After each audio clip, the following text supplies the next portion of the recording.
रुको रुको, रुको।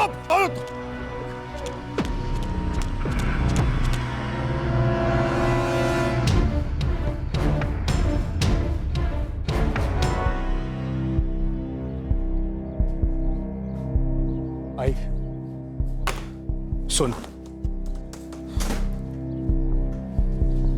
जब मैं घर में न रहूं तो किसी के लिए भी दरवाजा मत खोलना। पहले पूछना कौन है। अगर कोई जवाब न दे या आवाज अनजाने लगे तो दरवाजा बिल्कुल मत खोलना। कल का कहना बिल्कुल नहीं खोलूंगी।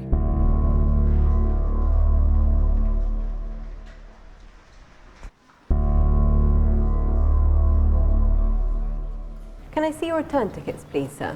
Return tickets. Yes, your return tickets to India? I will be booking the ticket now, yes. Sir, this is a tourist visa. You can't travel without a valid return ticket. That's what I'm saying. I will be doing the booking now. No, I don't think you understand. I need to see that return ticket now. Okay, let me explain. See, I am going back to India and I am going to buy a return ticket. Isn't my visa valid? If I don't go back from here as per the visa says, you can then catch me. I'm sorry, sir, but you can't travel without a valid return ticket. Say, listen, let me explain. There is some problem happening Johnson here. to immigration counter immediately. You're not understanding, Please madam. report to There is some problem immigration happening. I need...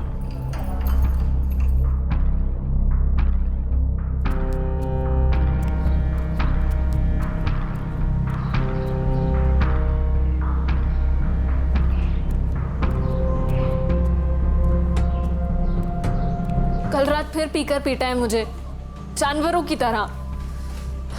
मैं और नहीं सह सकती। मुझसे तो ये सब सुना भी नहीं जा रहा है काजल। तो मुझे यहाँ से ले जाओ ना।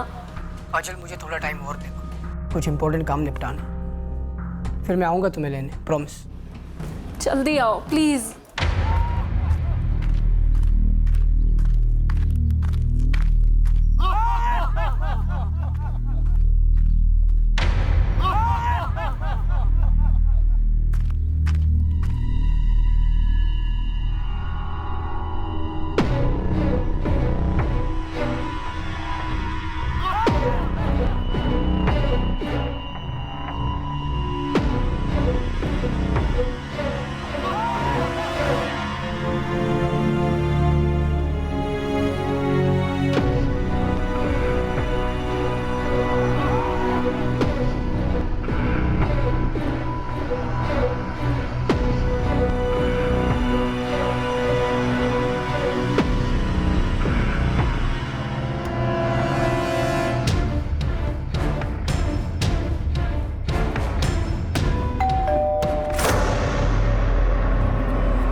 अजी, अजी,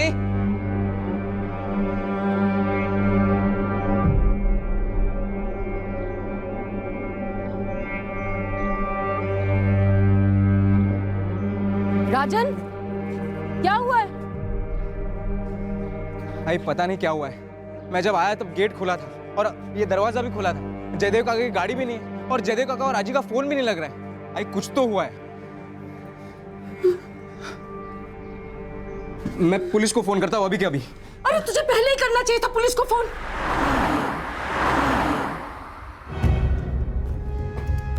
सर मैंने ही फोन किया था आपको। अंदर फ्लोर पर खून के धब्बे।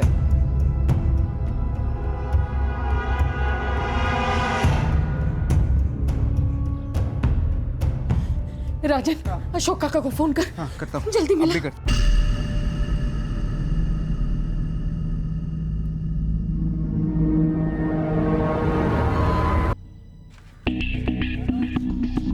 सर मेरे काका जयदेव परांज पे और आजी आशालता परांज पे, ये दोनों ही रहते थे यहाँ पे। जयदेव काका की शादी नहीं हुई थी। तुमने आखिरी बार कब देखा था इन लोगों को? सर मेरी आई उनके लिए दोनों टाइम का खाना बनाती थी। कल रात को आई, डिनर लेके आई थी और आज मैं लंच लेके आया। और रोहिणी जी, कल रात जब आप इन लोगों के लिए डिनर लेकर आए तब सब सही था? जी बिल्कुल, रोज की तरह ही था। कौन है? माँ जी दरवाजा खोलिए, मैं रोहिणी। कौन है? अरे रोहिणी माँ जी। अरे बाबा कौन?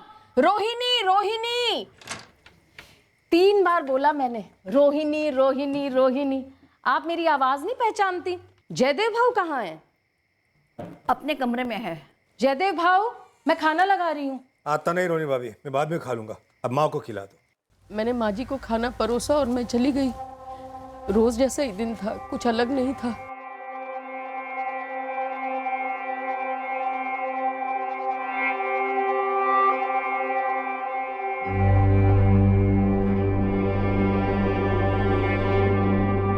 ये राजन आज दोपहर का खाना लेकर आया था, लेकिन लगता नहीं कि जयदेव जी और उनकी माँ आशालता जी ने आज सुबह नाश्ता किया था।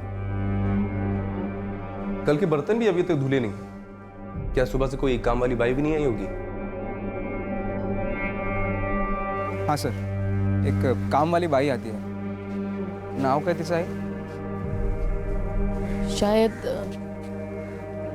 कविता। वो कॉलोनी के और घरों में भी काम करती है। राजन, तुम्हारे काका जयदेव प्रांजपे की गाड़ी का नंबर मालूम है तुम्हें? नहीं सर, गाड़ी के पेपर्स देखने होंगे, शायद अंदर होंगे। ठीक है, अंदर चल के बताओ क्या क्या मिसिंग है, जितना तुम्हें याद हो। MHX149D1 रेड कलर के सेडान कार है। कल रात से लेकर आज सुबह तक के बीच में लेके गए होंगे हत्यारे। अगरकर कॉलोनी और उसके आसपास जितने भी कैमरा है, सबके CCTV फुटेज चाहिए मुझे तुरंत।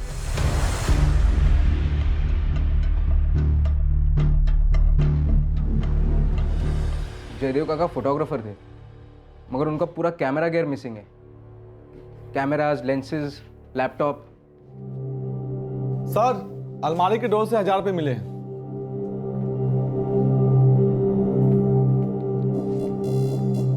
और भी पैसे रहे होंगे यहाँ पे? सर, जयदेव काका घर पे कितने पैसे रखते थे ये मैं नहीं जानता, मगर उनके वॉलेट में कई सारे डेबिट कार्ड्स और क्रेडिट कार्ड्स रहा करते थे। वॉलेट भी मिसिंग है। तुम्हारे जयदेव काका प्रोफेशनल फोटोग्राफर थे? जी सर, वाइल्ड लाइफ फोटोग्राफर। उन्हें कई सारे अवार्ड्स मिले थे।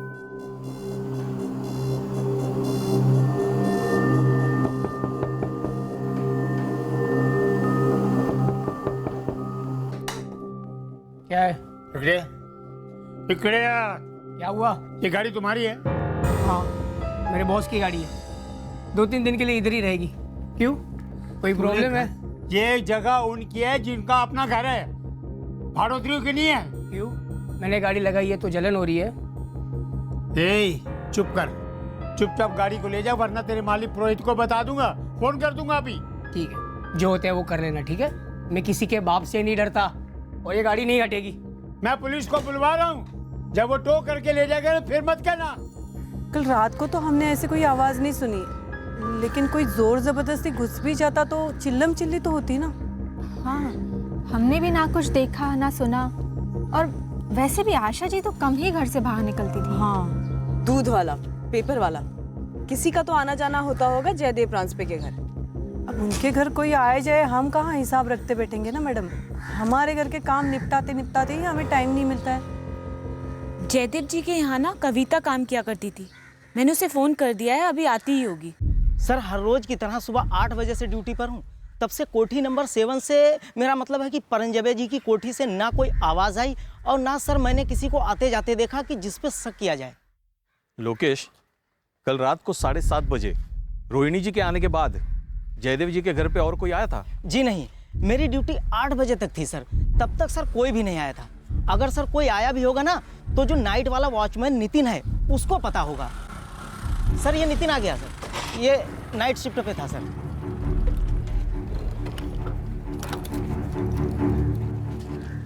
नितिन, कोठी नंबर 7 में कल कोई आया था जयदेव जी के यहाँ? नहीं साहब, कल तो कोई नहीं आया उनके घर पे, और 11:15 बजे करीब जयदेव साहब खुद बाहर गए थे। कार लेकर गए थे? हाँ साहब, CCTV फुटेज दिखा दो ना शरद साहब। फुटेज ट्रांसफर हो रहा है, लेकिन एक बात मेरी समझ में नहीं आ रही है, अगर जयदेव जी अपनी कार खुद चलाकर बाहर गए फिर वो वापस कैसे आए? क्योंकि उनके घर के कंपाउंड में तो उनकी कार है ही नहीं। रात को तो वो वापस लौटे नहीं साहब, मुझे लगा बाहर गए किसी काम के लिए। नितिन ठीक से याद करके बता, जयदेव जी गाड़ी लेकर बाहर गए थे? हाँ साहब, गाड़ी तो जयदेव जी की ही थी। गाड़ी कौन चला रहा था? जयदेव जी। ठीक से देखा तूने? साहब इतना झांक कर तो नहीं देखा, पर ऐसा नहीं लग रहा था कि गाड़ी कोई और चला रहा।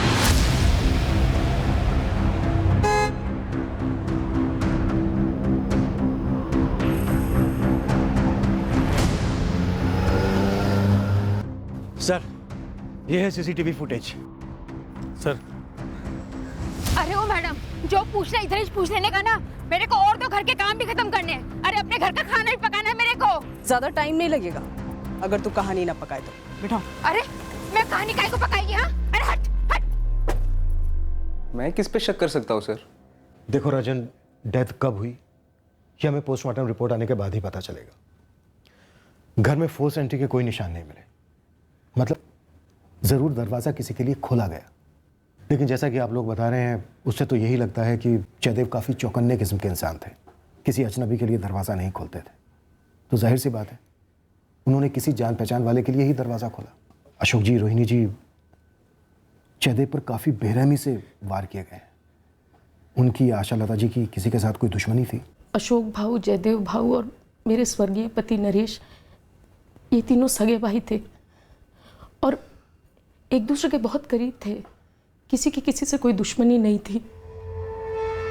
अब जयदेव भाऊ का अलग से किसी के साथ कोई मसला हुआ हो तो वो हम दोनों को नहीं पता। क्यों आपको अशोक भाऊ?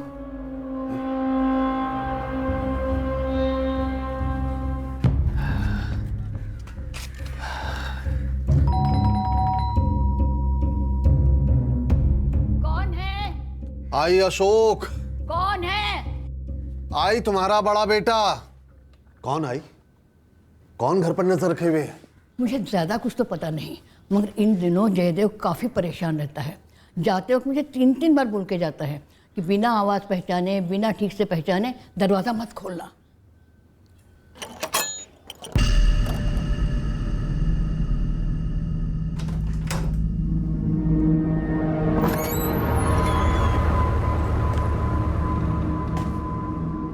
अरे अशोक भाऊ, कैसे हो भाऊ?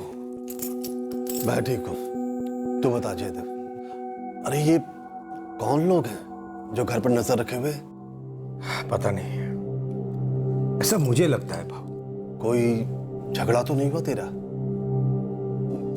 तुझे किसी से कोई खतरा है? तो जयदेव ने किसी खतरे के बारे में बताया आपको? जी नहीं, कुछ नहीं बताया। कब की बात है अशोक जी? यही पिछले हफ्ते की। मैं ऐसे ही आई से मिलने गया था, तब उन्होंने बताया। क्या जयदेव आप लोगों से कुछ छुपा रहे थे? शायद उनके फोटोग्राफी के प्रोफेशन को लेकर कुछ छुपा रहे हो? सर, जयदेव काका कई फेमस वाइल्ड लाइफ मैगजीन्स के लिए काम करते थे, मगर उसके बारे में हम ज़्यादा नहीं जानते। कौन डिटेल दे सकता है इस बारे में राजा? मैं पता लगा सकता हूँ सर। शायद इंटरनेट पे से पता चल जाए वो कौन से पब्लिकेशंस के लिए काम करते थे। तो सर, शायद इंटरनेट पे से पता चल जाए वो कौन से पब्लिकेशंस के लिए काम करते थे। सर, जयदेव काका का अपनी प्रोफेशन में काफ़ी नाम था।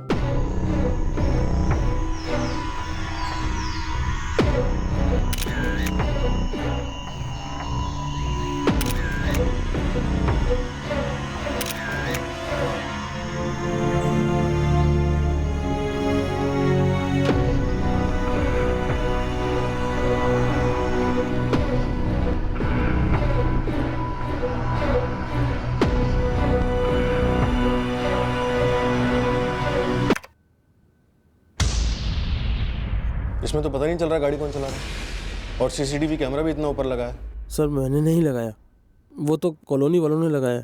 जयदेव जी के बाहर जाने से पहले कोई कॉलोनी में दाखिल भी नहीं हुआ? सर मैं भी तो वही कह रहा हूँ, रात को कोई कॉलोनी में आया ही नहीं, और अगर आता तो शाम में रजिस्टर में एंट्री भी करवाता ना साहब। मेन गेट के अलावा कोई और रास्ता भी है कॉलोनी में दाखिल होने का? हाँ साहब, पीछे एक दीवार है जो पार्क से लगी हुई है, वहाँ से कोई दीवार फांद कर आया होगा तो बोल नहीं सकता साहब। और वहाँ सीसीटीवी कैमरा नहीं है? नहीं है साहब, वैसे भी जयदेव साहब रोज शाम को उस पार्क में टहलने जाते थे। जयदेव भाऊ के घर सुबह 8 से 9, 1 घंटे में झाड़ू पोछा बर्तन सब करके जाती थी मैं। और कपड़े कपड़े तो जयदेव भाऊ खुद वॉशिंग मशीन में लगा लेते थे। आज सुबह जब तूने दरवाजे की बेल मारी और किसी ने दरवाजा नहीं खोला तो तूने जानने की कोशिश नहीं की कि क्या बात है? क्यों ऐसा करेगी मैं? अरे 8-10 बार घंटी मारी ना मैंने। जब मैं वहां पर गई तो कंपाउंड का दरवाजा खुला हुआ था, साहब की गाड़ी नहीं खड़ी थी, तो मैंने सोचा कि अज्जी अंदर होगी, सो रही होगी। मैं बेल मारती रही पर किसने दरवाजा नहीं खोला। तूने जरा भी जानने की कोशिश की होती ना तो सबसे पहले तुझे पता चलता कि अंदर कुछ गलत हुआ है। मेरे को कैसे पता चलेगा कि अंदर कुछ गलत हुआ है? हाँ, आप ही बताइए। और सवेरे मेरे को बहुत जल्दी होती है, 10 मिनट की भी देरी होती है ना तो बूमा बूम मच जाता है। और वैसे भी क्या है ना कि जयदेव भाऊ जब घर से बाहर जाते हैं ना तो अज्जी को 10 बार चिल्ला के बताना पड़ता है कि अज्जी मैं हूँ कविता कविता कविता, 10 बार चिल्लाना पड़ता है। टाइम की बड़ी मारा मारी है मेरे को। शायद टाइम की मारा मारी नहीं, बल्कि तू खून खराबे के कारण अंदर नहीं गई। मंजे? मतलब ये कि तुझे पहले से पता था कि अंदर 2 कत्ल हुए हैं, लाशें पड़ी हैं अंदर। मैडम चलती है मैं। 1 मिनट रुक, खड़ी हो यहाँ। पुलिस स्टेशन है ये, तेरी बस्ती कोई चौपाल नहीं है कि जब मन आया उठ के चल दिया। और तू अपने थाने में बैठी है इसलिए किसी के ऊपर भी दादागिरी करेगी? उस कॉलोनी के 6 घरों में पिछले 4 साल से काम कर रही है मैं। 2 बच्चों की माँ है। मेरा मर्द पिंपरी की फैक्ट्री में दिन रात मेहनत करता है। कमर तोड़ मेहनत करते हैं हम लोग, कभी किसी का खाया नहीं हम लोगों ने। मैं चलती है।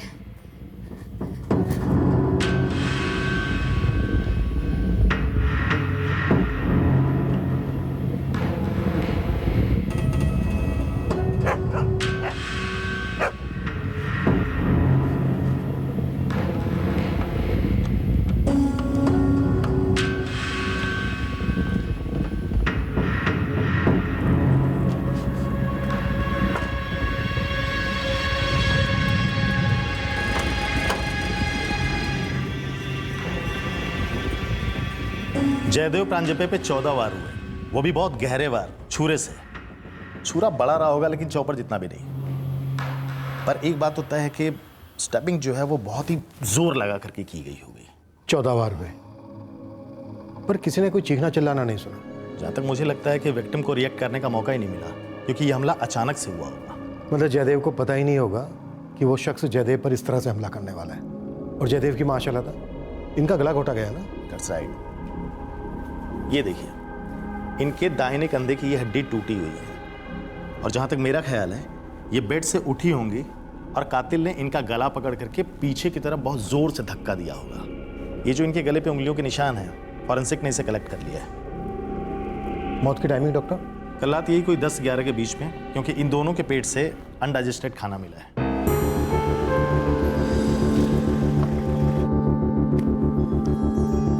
सर, शहर के सारे एग्जिट पॉइंट के सीसीटीवी फुटेज चेक किए। जयदेव प्रांजपे की रेड सेडान कार पुणे से बाहर जाते हुए नहीं देखी गई है। और ये देखिए, ये आगे सीट पर कौन बैठा है ये क्लियर नहीं है, पर फिर भी मैंने गुरु खबरी को काम पे लगा दिया है। सारे लूट के और चोरी के हिस्ट्री शीटर को खंगाल रहा है। क्या ये वाकई में लूट चोरी का केस है? 14 वार किए गए जयदेव बेरहमी से। एक 80 साल की बूढ़ी औरत को गला दबाकर मार डाला गया। मुझे गहरी नफरत की बू आ रही है। सर, कुछ पब्लिकेशन हाउसेस के नंबर मिले हैं जिनके लिए जयदेव प्रांजपे फ्रीलांस काम करता था। मैं उनसे बात करती हूँ।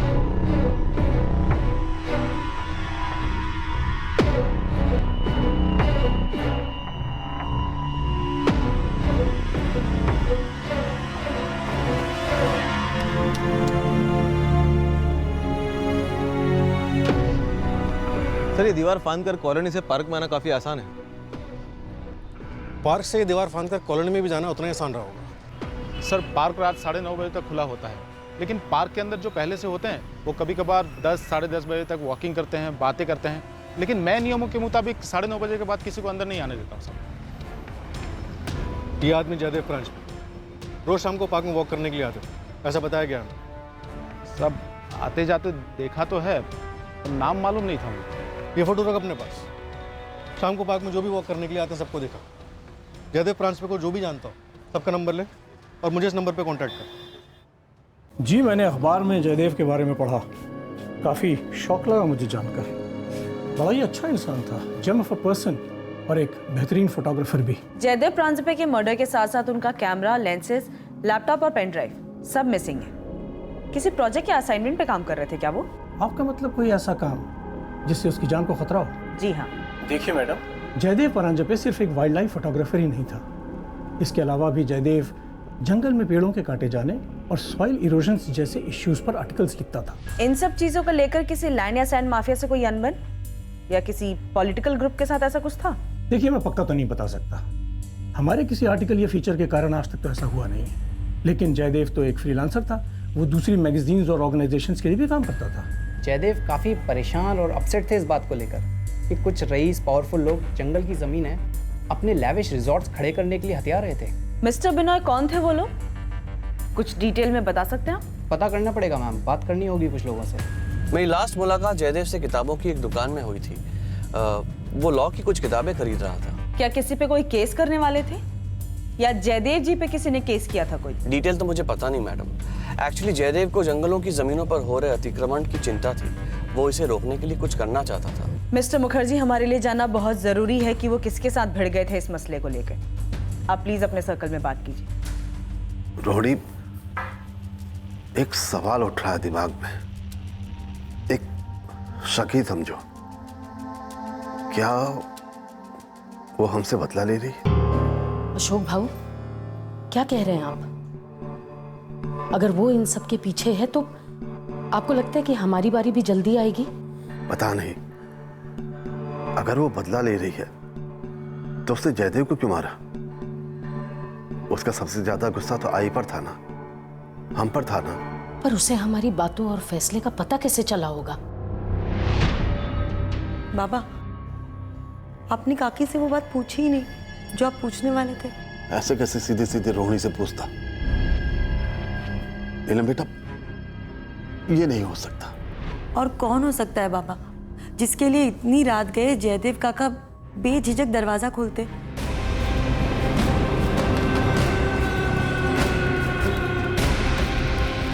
आशा लता प्रांसपे और जयदेव प्रांसपे, इन दोनों की कॉल रिकॉर्ड्स हमें तुरंत चाहिए। हमारे लिए पता करना बहुत जरूरी है कि उनके घर आने से पहले किसने उनको कॉल किया था। मैडम, जयदेव प्रांसपे और आशा लता प्रांसपे दोनों के फोन IMEI ट्रैकिंग पर डाल दिए हैं, लेकिन फोन अभी तक एक्टिवेट नहीं हुए। दीपाली साइबर टीम से रेगुलर कांटेक्ट में रहो, उनसे बोलो लगातार चेक करते रहो।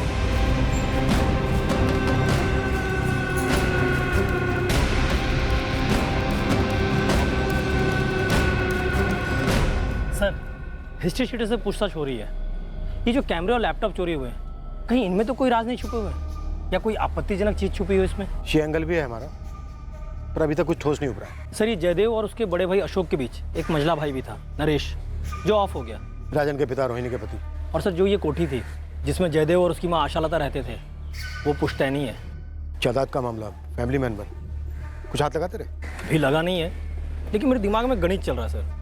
सर, ये जयदेव किसी भी अजनबी के लिए दरवाज़ा नहीं खोलता था, तो अब इतनी रात गए कौन आ सकता है उसके घर? वैसे 2 ही लोगों का ज़्यादा आना जाना था, जयदेव की भाभी रोहिणी। गौतम जी? जी, वो वॉचमैन ने मुझे जयदेव का फोटो दिखाया था। मैं अच्छी तरह से जानता था उसे। गौतम जी, क्या आप कुछ बता सकते हैं? हमारा मानना है कि कोई इस पार्क की दीवार को फांद कर कॉलोनी में दाखिल हुआ होगा। जयदेव परेशान तो था। किस बात को लेकर? नहीं बताया, लेकिन आंखें सब बोल देती है। वो बेचैन रहता था। हाँ, इतना तो हमने भी सुना है कि जयदेव जी को किसी बात का डर था। वो अपनी माँ से भी बार बार बोलते थे कि बिना नाम जाने किसी के लिए भी दरवाजा मत खोलो। सुबह से एक किस्सा याद करने की कोशिश कर रहा हूँ जयदेव के बारे में। कैसा किस्सा? कुछ याद नहीं आ रहा है। कुछ हुआ तो जरूर था, पर क्या हुआ था, कब हुआ था, याद नहीं कर पा रहा हूं मैं। गौतम जी, प्लीज याद करने की कोशिश कीजिए। शायद आपकी बताई कोई बात हमें इस केस में सुराग दे सके। एक शाम थी, हम लाफ्टर क्लब वाले लोटपोट हो रहे थे। में मेरी नजर सामने जयदेव पे पड़ी।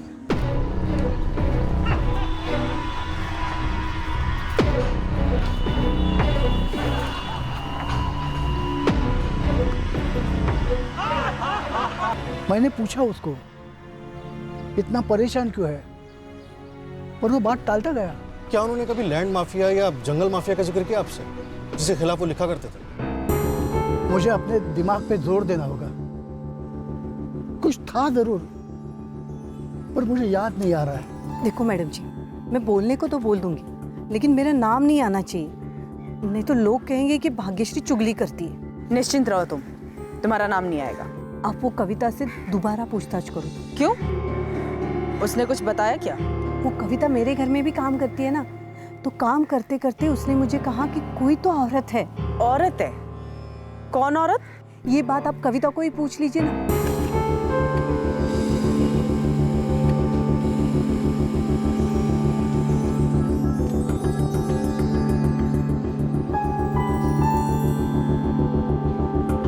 जयदेव और आशालता जी दोनों के फोन रिकॉर्ड्स चेक किए। उस रात दोनों में से किसी को कोई कॉल नहीं आया। सर, उस दिन जयदेव को आखिरी कॉल शाम 4:30 बजे आया था मुंबई से। मैंने बात की तो बोला जयदेव का कोई दोस्त है।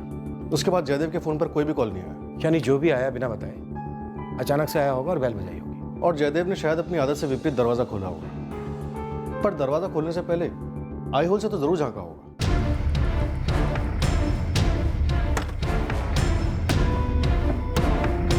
सर, मुझे जयदेव के भतीजा राजन पर शक हो रहा है। शायद वो झूठ बोल रहा है। दरवाजे पर खून के धब्बे देखकर वो अंदर ही नहीं गया। मुझे तभी डाउट हुआ था। शायद उसकी मां रोहिणी भी मिली हुई, शायद कोठी का कोई मामला, या शायद जयदेव के बड़े भाई अशोक भी शामिल। उनके हाव-भाव दुख से ज्यादा टेंशन के लग रहे थे। हो सकता है इन लोगों ने मिलकर कोई झूठी कहानी रची। और वो नौकरानी कविता, वो भी तो शामिल हो सकती है। कह रही है कि उसने बार बार बैल बजाई, 10 मिनट तक दरवाजे के बाहर खड़ी रही, फिर भी उसको पता नहीं चला कि दरवाजा खुला हुआ है। कौन सी औरत की बात की थी मैं, और किसने बताया तुमको? एक पत्ती का माँ, वरना बुलाऊंगी अभी तेरे आदमी को, तेरे बिरादरी के सारे लोगों को, उसके बाद सबसे पूछताछ होगी। अब तू देख ले कि क्या करना है। आदमी को बीच में क्यों लेकर आती हो? हाँ, तो फिर औरत का नाम बोल। मेरे को उस औरत का नाम तो नहीं पता, मैंने तो बस ऐसे ही बोल दिया था कि उस औरत से पूछताछ करनी चाहिए। इस औरत से? अरे वही औरत जो जयदेव भाऊ को फोन किया करती थी। जब मैं जयदेव भाऊ के घर काम करती थी तो मैंने कई बार देखा कि जयदेव भाऊ को कोई फोन आता था और वो पक्का किसी औरत का था। तुझे कैसे पता होता था कि औरत का ही फोन है? मैं एक औरत है, आदमी की आवाज और उसकी हंसी दोनों से पहचान जाती है।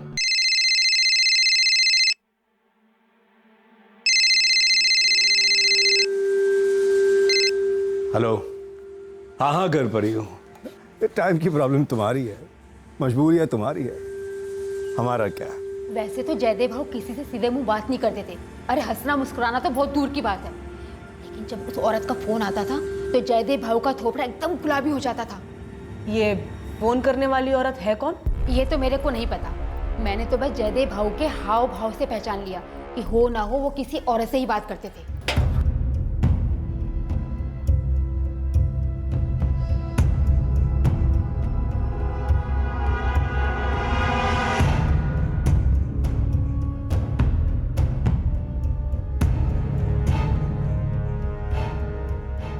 कैसे हो बेटा? कल से इतनी बार ट्राई कर रहे तुझे। आई बाबा, सॉरी, मैं एक्चुअली आपका मिस कॉल देख रहा था लेकिन उठा नहीं पाया, बॉस के साथ था ना। खाने सोने पे जरा ध्यान दो बेटा। तेरे खाने की यहाँ बहुत याद आती है। कैसे हो आप दोनों? हम दोनों ठीक है बेटा। बेटा, ये तेरे लिए कब मुमकिन होगा कि तू थोड़े से पैसे हमारे लिए भेज दे? यहाँ बैच की रकम इतने बढ़ते जा रही है। जो थोड़ा बहुत भेज सको भेज दो। कल साहूकार घर आया था, बोला है कि अगर इस महीने कुछ नहीं दिया तो हमारे खेत का कुछ हिस्सा ले लेगा। बाबा प्लीज, आप जरा भी टेंशन मत लेना, मैं हूं ना। देखो आप, मैं इस महीने आपको जरूर पैसे भेजूंगा। हाँ बाबा, बॉस बुला रहा है, मैं अभी भी ऑफिस में हूँ, लेकिन आपको रात को जरूर फोन करूंगा घर से।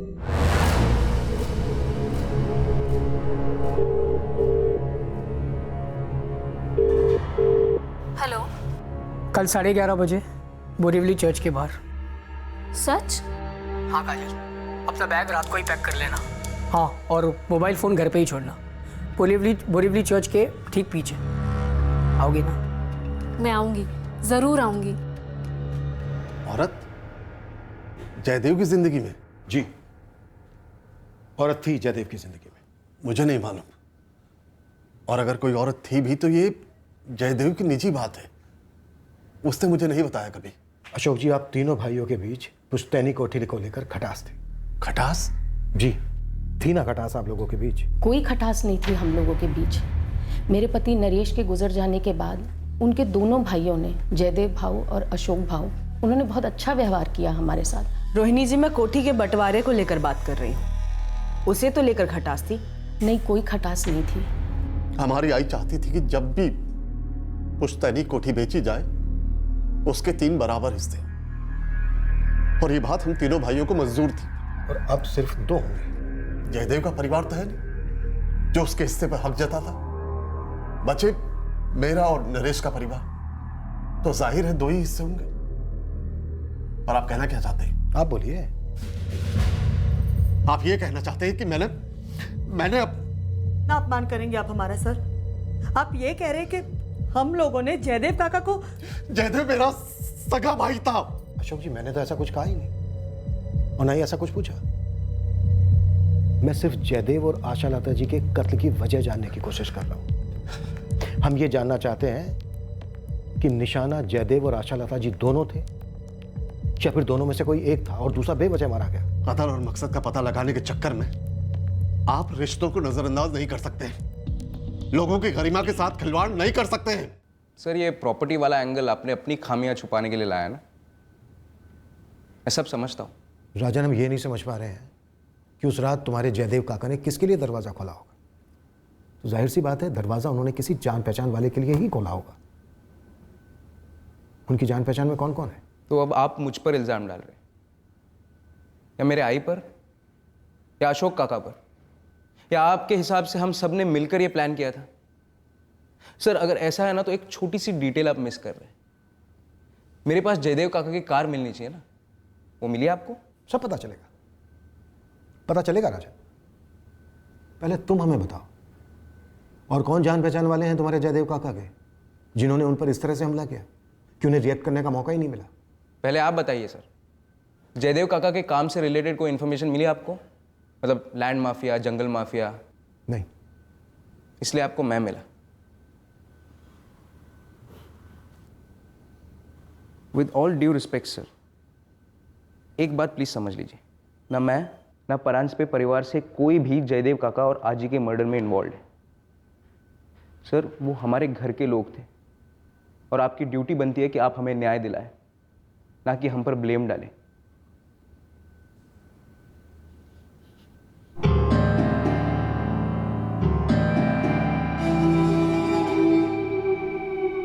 बेटा, हम डरे हुए हैं सर। पहले उसने जयदेव काका और आजी को मार डाला, और अब शायद हमारा नंबर होगा। क्यों डर लग रहा है तुम लोगों को? कोई क्यों मारना चाहेगा तुम्हारे पूरे परिवार को? ऐसा कुछ हुआ है? और ये बात तुम लोगों ने हमें पहले क्यों नहीं बताई? क्योंकि उस औरत के साथ अब हमारा कोई संबंध नहीं है। मेरे पिताजी जयदेव काका और अशोक काका ने उनके साथ सारे संबंध तोड़ दिए थे। किस औरत की बात कर रहे हो तुम राजन? क्या वो हमसे बदला ले रही है? अगर वो इन सब के पीछे है तो आपको लगता है कि हमारी बारी भी जल्दी आएगी? मेरे पिताजी जयदेव काका और अशोक काका की एक सगी छोटी बहन, गौरी आप्टे नाम है उनका, मगर अब वो कहाँ है ये हम नहीं जानते। और तुम लोगों को डर है कि शायद गौरी आप्टे तुम लोगों को मार डालेगी। क्यों करेगी वो ऐसा? क्योंकि वो अब हमारे परिवार का हिस्सा नहीं है सर। हमने उससे सारे रिश्ते तोड़ दिए, इसलिए शायद वो शायद पता नहीं है सर, पता नहीं ये सब सच है या वहम है या क्या है।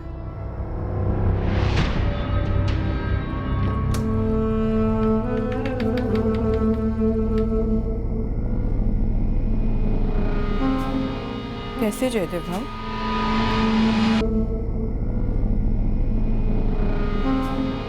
कैसे जयदेव भाई? राजन, तुम्हारे पूरे परिवार ने गौरी आप्टे के बारे में हमसे छुपाया, इसका कोई खास कारण?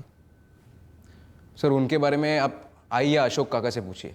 मैं उन्हें आखिरी बार 20 साल पहले मिला था, उसके बाद आज तक मैंने उन्हें देखा भी नहीं है।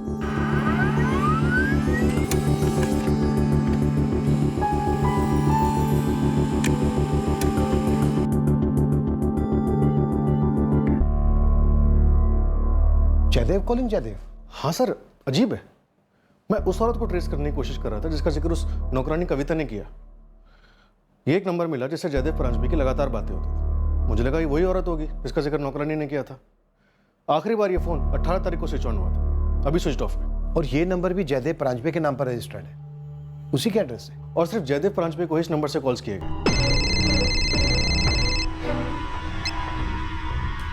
हेलो, इस बंदे को इसके नंबर के रजिस्टर्ड एड्रेस से ढूंढना तो आसान नहीं होगा, क्योंकि वो एड्रेस तो जयदेव परांजपे का ही एड्रेस है। सर एक ही तरीका है, इस नंबर को ट्रैक करने के लिए इसकी पिन पॉइंट लोकेशंस को ट्रेस करना है, जहां से कॉल्स किए गए या फिर रिसीव हुए। या जिस मोबाइल में सिम कार्ड एक्टिव था उस मोबाइल की IMEI को ट्रैकिंग पे डाल सकते हैं। हो सकता है कोई दूसरा सिम उसमें एक्टिव हो।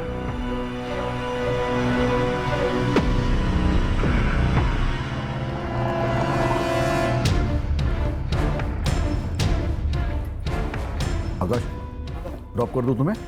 नहीं पापा, आज मैं खुद से चला जाऊंगा क्योंकि लेक्चर थोड़ा लेट से है ना, इसलिए।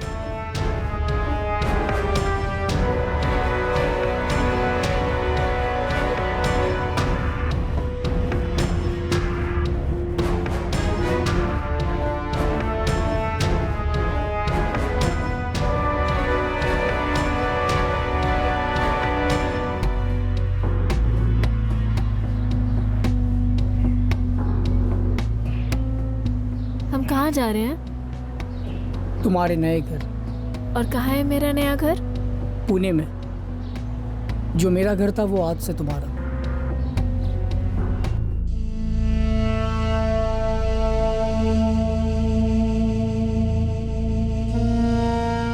हमें इंतजार था कि हम कब जयदेव परांजपे के भाई अशोक परांजपे और उनकी भाभी रोहिणी परांजपे से गौरी आप्टे के बारे में जानकारी ले सकेंगे, लेकिन उससे पहले एक ऐसी जानकारी सामने आई जो इस केस के लिए अहम थी। क्राइम सीन पर मिले उंगलियों के निशान और आशालता जी के गले से मिले हुए उंगलियों के निशान दोनों मैच कर गए इंस्पेक्टर। कुल कितने लोग शामिल थे इस हमले में? अभी तक तो हमें सिर्फ एक ही सेट ऑफ फिंगरप्रिंट्स मिले हैं। जयदेव परांजपे खुद काफी फिट थे, उन पर 14 इतने गहरे वार करना, मतलब बंदा जरूर तगड़ा रहा होगा, काफी मजबूत। अमित, आर यू श्योर इस एक बंदे के अलावा किसी और के फिंगरप्रिंट्स नहीं मिले? हम श्योर है सर, लेकिन एक पॉसिबिलिटी है। हो सकता है कि इस हद तक प्लानिंग की गई हो कि दूसरा साथीदार ग्लव्स पहन के ऑपरेट कर रहा था।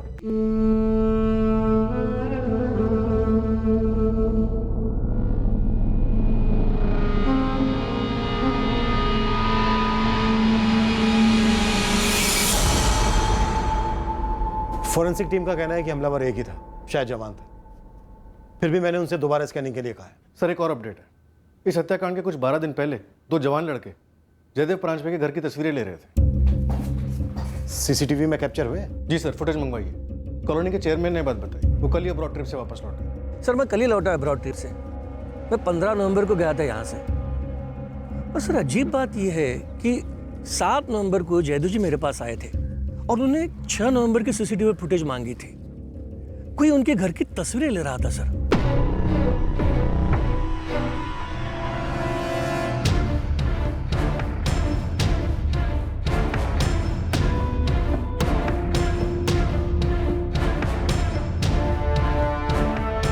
ये 2 थे जयदेव जी? बिल्कुल यही 2 थे। मैंने इनको आवाज भी लगाई तो ये भाग गए। फिर मैं तुरंत वॉचमैन लोकेश को पूछने गया, वो केबिन में था ही नहीं। अरे उसने तो इन दोनों को ना आते देखा है ना जाते। सर उस समय इस बात पे इतना ध्यान नहीं दिया था, इतना सीरियस नहीं लगा था तभी। हमें सीसीटीवी की फुटेज तुरंत चाहिए वसुदेव जी। पूरी कॉलोनी में फोटो घुमाई, पर कॉलोनी में तो किसी ने भी इन दोनों लड़कों को नहीं पहचाना। गुरु खबरी से कहो कि पता लगा ये दोनों लड़के कौन है, कहीं इनका कोई क्रिमिनल रिकॉर्ड तो नहीं है। अशोक जी, रोनी जी आ रहे हैं? Yes sir. वैसे सर जब उनसे फोन पे बात हुई तो उन्होंने इतनी हिंट दी कि उनकी जो छोटी बहन गौरी आप्टे 20 साल पहले उसकी किसी से शादी हुई, फिर उसने उसे छोड़ दिया किसी दूसरे के लिए, धोखा दिया। क्यों, कुछ बोले? नो सर, इसके अलावा ज्यादा कुछ नहीं बोले। मैंने सोचा यहाँ आ जाएंगे तो डिटेल में बात हो जाएगी।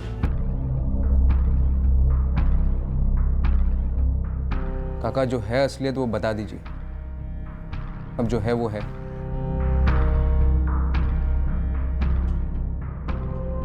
केस के इस पड़ाव पर हमारे हाथ में कुछ भी ठोस नहीं था, ना कत्ल का मकसद, ना इस बात की भनक कि हमलावर कौन हो सकता है, ना ही इस जुर्म की मोडस ऑपरेंडी पर कोई रोशनी पड़ रही थी। हमारे पास जानकारी के बस छोटे छोटे टुकड़े थे, मानो वो किसी आरा पहले किसी जिक्सो पजल के हिस्से थे, लेकिन वो सारे टुकड़े अभी जुड़ने बाकी थे।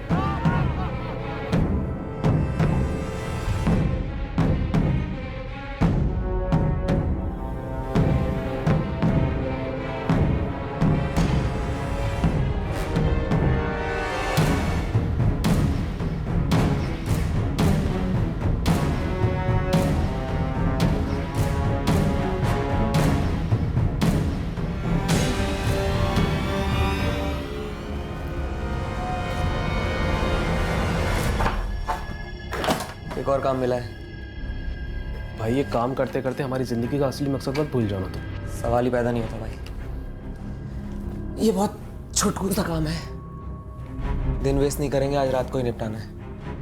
वैसे इस काम के हमें पैसे तो अच्छे मिलेंगे ना? काफी अच्छे मिलेंगे। केस के इस पॉइंट तक हमारी तरफ से हुए सिर्फ 2 असेसमेंट सही साबित होने वाले थे। पहला ये कि हमलावर पार्क की दीवार फांदकर जयदेव परांजपे की कॉलोनी में दाखिल हुआ, और दूसरा ये कि हमलावर कोई जवान लड़का था। पर कत्ल का मकसद क्या था? मास्टरमाइंड कौन था? क्या कोई और भी उसका शिकार होने वाला था? इन सभी सवालों के जवाब से हम कोसों दूर थे। हमारे लिए इस वक्त सबसे जरूरी था उन 2 लड़कों तक पहुंचना जो जयदेव परांजपे की कॉलोनी में स्पॉट हुए थे। हमें अभी तक परांजपे परिवार के 3 भाइयों की छोटी बहन गौरी आप्टे के बारे में बहुत कुछ जानना बाकी था। हमें अभी ये भी पता नहीं था कि एक और नौजवान का इस केस में क्या रोल था, जो उस शाम पार्क में मौजूद था जब जयदेव परांजपे वॉक कर रहे थे और किसी बात से परेशान थे। ये सारी जानकारी हासिल कर, उन्हें जोड़कर इस केस को हल हम कल के एपिसोड में करेंगे। क्राइम पेट्रोल सतर्क। जय हिंद।